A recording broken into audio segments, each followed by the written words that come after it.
Imagine acordar um dia e perceber que, apesar de tudo o que conquistou, o trabalho, a família, os bens, ainda sente que falta algo. Como se lá no fundo houvesse uma sensação de vazio, difícil de explicar. É algo que muitos de nós experimentamos em algum momento da vida, principalmente quando tudo parece estar indo bem, mas há uma inquietação silenciosa que persiste. Carl Jung percebeu isso há quase um século. Ele entendeu que o homem moderno, apesar de todo o progresso tecnológico e avanços científicos, enfrenta um dilema interno. Estamos mais conectados com o mundo exterior, mas desconectados de nós mesmos. E o que isso significa? Bem, significa que, enquanto estamos ocupados buscando respostas no trabalho, nas realizações e nas conquistas, estamos ignorando uma parte essencial de nossa própria natureza, aquela que nos faz questionar quem somos de verdade. Talvez você já tenha se perguntado: por que, apesar de ter tudo, ainda sinto essa falta? Essa questão não é só sua. Jung acreditava que ela faz parte da jornada de cada ser humano, e entender isso é o primeiro passo para realmente acordar. Porque, afinal, o despertar não é apenas abrir os olhos para o mundo, é também abrir os olhos para dentro de si mesmo.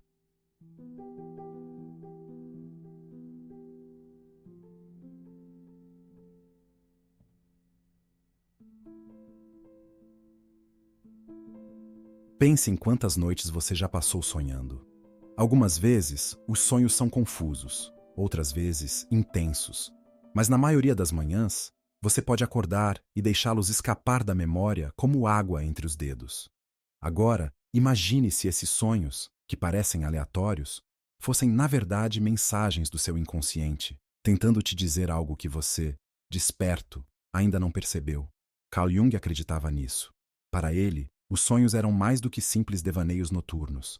Eles eram a chave para compreender partes ocultas de quem somos. Ele dizia que passamos quase metade da nossa vida nesse estado de sonho, e o que acontece nesse espaço é tão real e significativo quanto nossa vida acordada. Sonhar, então, não é apenas um evento passageiro, mas um diálogo entre nossa mente consciente e inconsciente. Agora pare e pense. Quantas vezes você ignorou algo que parecia apenas um pressentimento ou uma sensação estranha ao acordar? Segundo Jung, esses momentos são como sinais de alerta. Os sonhos são uma forma do nosso inconsciente nos enviar pistas sobre aquilo que estamos evitando ou reprimindo, questões que, se não enfrentadas, continuam a nos incomodar no dia a dia. Por exemplo, uma pessoa pode sonhar repetidamente com um caminho bloqueado. Para Jung, isso pode simbolizar uma barreira interna, algo que está travando o crescimento ou a autocompreensão dela. E enquanto não enfrentamos esses símbolos, eles continuam a aparecer, pedindo nossa atenção. É como um amigo que tenta te dar um conselho importante, mas você continua ignorando. E o que acontece quando ignoramos algo por muito tempo? Ele se intensifica. Jung acreditava que, ao olharmos para esses sonhos, tentando entendê-los, podemos resolver conflitos internos e nos aproximar de quem realmente somos. Porque, no final, os sonhos não querem ser esquecidos, querem ser ouvidos.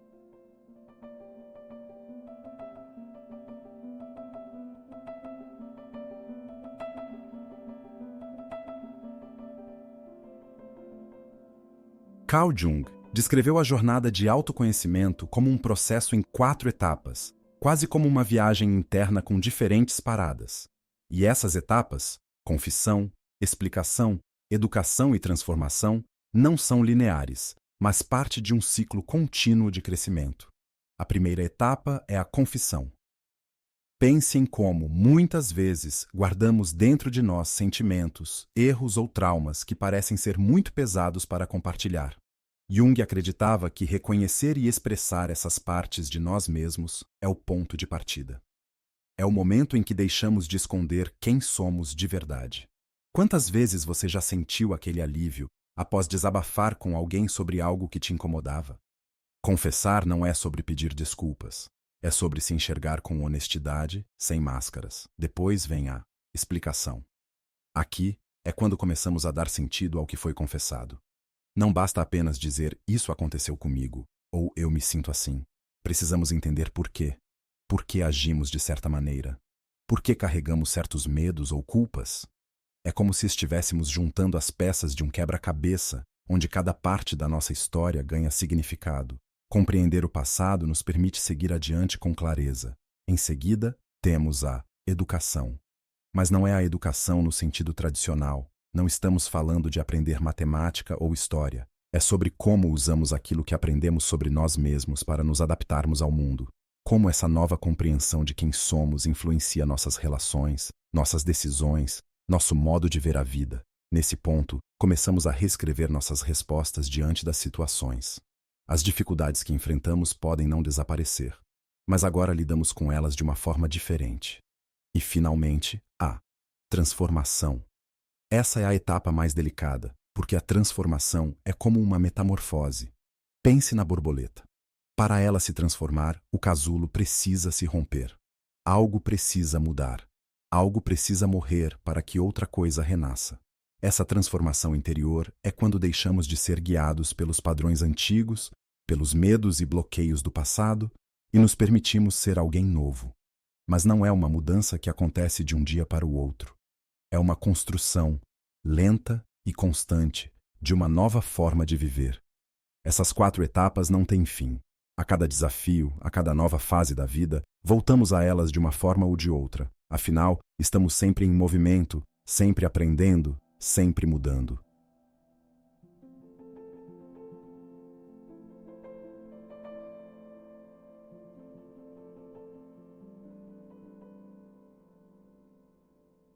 Imagine por um momento que, ao nascer, você recebeu uma herança invisível. Não é dinheiro, nem objetos de valor, mas algo muito mais profundo. Uma coleção de símbolos, imagens e padrões que estão gravados em sua mente. E o mais intrigante é que essa herança não é só sua. Ela é compartilhada por todos nós, como se houvesse um campo invisível que conecta cada ser humano, independentemente de onde ou quando viveu. Carl Jung chamou isso de inconsciente coletivo. Ele acreditava que, além da mente individual, há uma parte de nossa psique que é universal. É como se todos nós carregássemos, em algum nível, memórias antigas de experiências humanas que vão muito além da nossa própria vida. Pense nisso como uma biblioteca imensa, onde estão armazenadas as histórias e os sentimentos de todas as gerações passadas. Dentro dessa biblioteca, existem personagens recorrentes que Jung chamou de arquétipos. Essas figuras aparecem em mitos, lendas, sonhos e até nos filmes que assistimos. O herói que enfrenta o perigo, a sombra que esconde nossos medos mais profundos, o sábio que oferece conselhos em momentos de crise.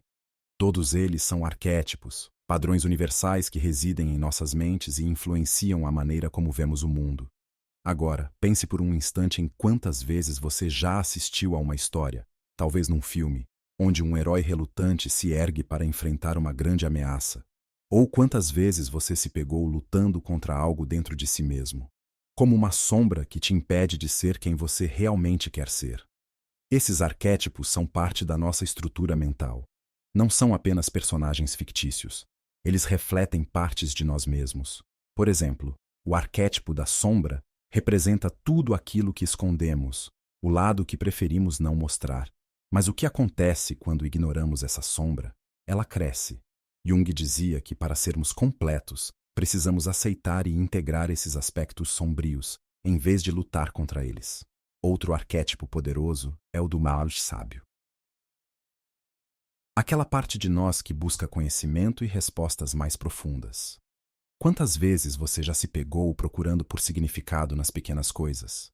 É o sábio interior que nos impulsiona a fazer perguntas, a buscar entendimento, mesmo quando as respostas parecem fora de alcance. Esses arquétipos não são apenas ideias abstratas. Eles influenciam nossas escolhas, nossos medos e nossos desejos. É como se estivéssemos todos participando de uma peça de teatro cósmica, interpretando papéis que foram escritos muito antes de nascermos. E ao entender esses papéis, ganhamos mais clareza sobre quem somos e o que realmente queremos da vida.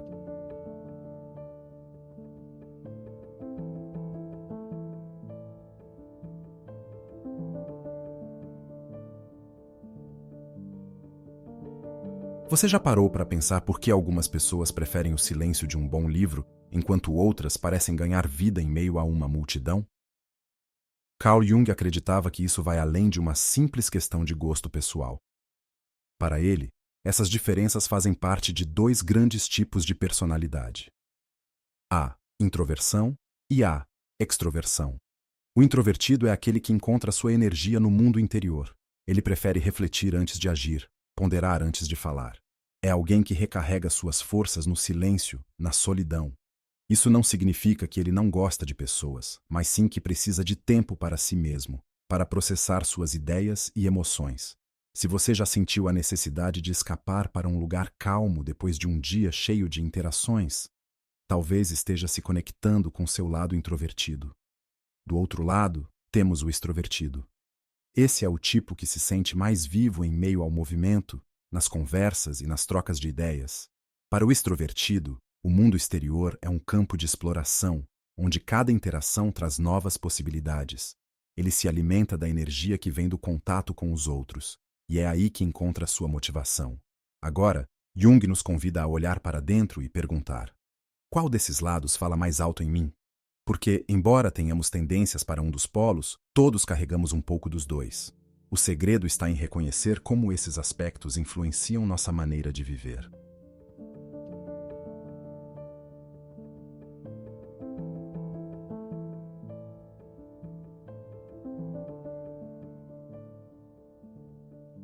Chega um momento na vida, por volta dos 35 ou 40 anos, em que muitos de nós olham para o que já conquistaram: carreira, família, estabilidade, e de repente sentem uma sensação de desconforto. Aquilo que parecia ser o objetivo da vida já está lá, mas, estranhamente, o sentimento de realização não vem junto. E é nesse momento que algo se agita dentro de nós, um tipo de crise que muitos conhecem como a crise da meia-idade. Carl Jung observou que essa fase não é apenas uma questão de idade ou de pressões externas, mas uma necessidade interna de mudança. Até esse ponto, passamos a maior parte da vida focados em construir algo no mundo exterior: status, segurança, reconhecimento. Porém, à medida que o tempo avança, começamos a perceber que essas conquistas, por mais importantes que sejam, não são tudo. Surge uma inquietação, um questionamento: é só isso? Essa crise, ao contrário do que muitos pensam, não é necessariamente um sinal de falha ou arrependimento, mas uma oportunidade de renovação. Jung acreditava que a vida humana é dividida em duas grandes fases. Na primeira, estamos voltados para fora, construindo nossa identidade baseada no que fazemos. Mas na segunda, precisamos voltar o olhar para dentro e descobrir quem realmente somos. E essa transição não é fácil. É como se a pessoa que fomos até agora tivesse cumprido seu papel.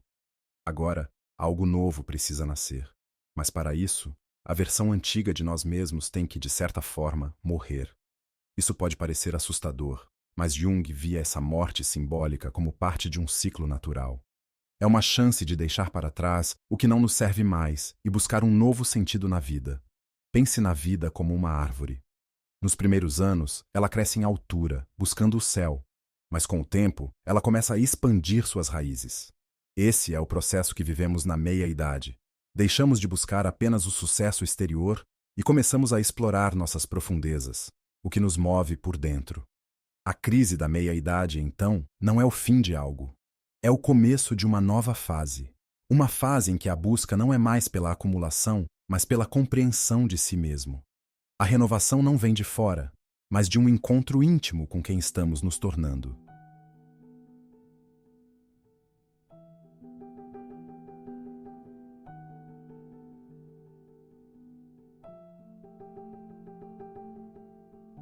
Carl Jung e Sigmund Freud, dois gigantes da psicologia, começaram como aliados, mas logo suas ideias tomaram rumos diferentes. Enquanto Freud via a psique humana como um campo de batalhas entre desejos reprimidos e a moralidade imposta, Jung acreditava que havia algo mais, algo que Freud não podia ignorar: o espírito humano. Freud focava no que ele chamava de princípio do prazer. A ideia de que estamos sempre tentando satisfazer nossos impulsos básicos, principalmente os sexuais, enquanto a sociedade nos reprime. Para ele, a religião e a espiritualidade eram formas de controle, ilusões criadas para nos proteger da dura realidade de nossos desejos inconfessáveis. Era uma visão mais cínica da natureza humana, como se nossa principal motivação fosse evitar a dor e buscar gratificação. Jung, por outro lado, enxergava o ser humano de forma mais ampla. Ele não negava a importância dos impulsos instintivos, mas acreditava que havia outra camada nessa história, o desejo por algo maior, algo que desse sentido à vida. Enquanto Freud via a religião como uma invenção para suprimir nossos desejos, Jung via nela uma necessidade profunda da alma. Para Jung, o espírito humano não era uma invenção da mente, mas uma parte fundamental da nossa psique, o que nos empurra a buscar significado, a explorar o desconhecido e, acima de tudo, a crescer como seres humanos. Essa diferença entre os dois não é apenas uma questão teórica. Ela reflete duas maneiras distintas de ver o mundo. Freud acreditava que, se entendêssemos nossos desejos reprimidos, poderíamos ser mais felizes e livres. Jung, por sua vez, acreditava que isso era apenas parte da jornada. A verdadeira liberdade, para ele, vinha quando encontrávamos uma conexão com algo maior do que nós mesmos, seja isso chamado de inconsciente coletivo, arquétipos ou simplesmente espiritualidade. No fundo, o debate entre Freud e Jung é sobre o que significa ser humano. Estamos aqui apenas para satisfazer nossos desejos? Ou há algo mais profundo? Enquanto Freud acreditava na primeira, Jung nos convidava a olhar além, a entender que sem esse algo a mais, nossa vida perde cor e propósito.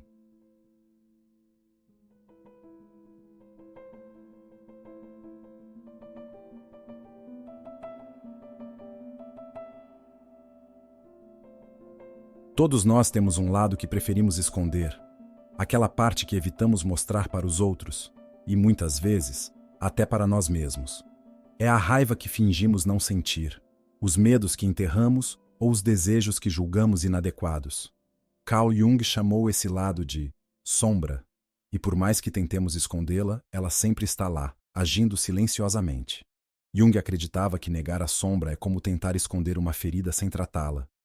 Quanto mais ignoramos, mais ela cresce, tomando formas que não controlamos. Mas, e se em vez de lutar contra ela, decidíssemos olhar de frente para essas partes de nós mesmos? Porque, no fundo, a sombra não é só um reservatório de coisas ruins.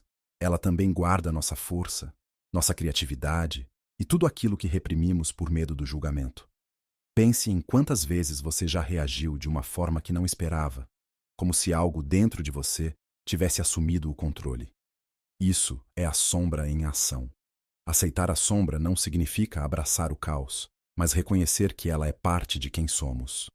Só quando paramos de lutar contra esse lado escuro, podemos integrá-lo e finalmente nos tornarmos inteiros. Afinal, não podemos viver metade de quem somos, precisamos aceitar o todo.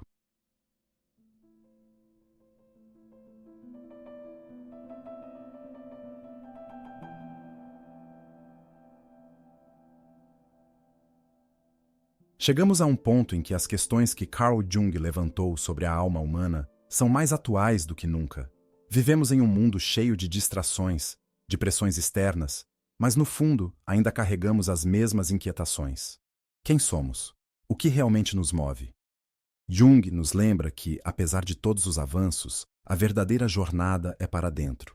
A busca pelo significado é uma necessidade humana. Não podemos encontrar paz ou satisfação duradoura apenas no sucesso externo, no acúmulo de coisas. Jung nos convida a olhar para dentro, a reconhecer nossas sombras, a entender nossos sonhos e, principalmente, a abraçar a complexidade de quem somos. O caminho para o futuro não está apenas na tecnologia ou no progresso material, mas no despertar dessa consciência interior. Talvez a pergunta mais importante seja: estamos prontos para embarcar nessa jornada? Porque no final, a verdadeira transformação começa quando paramos de fugir e decidimos nos conhecer de verdade. O futuro que buscamos está dentro de cada um de nós.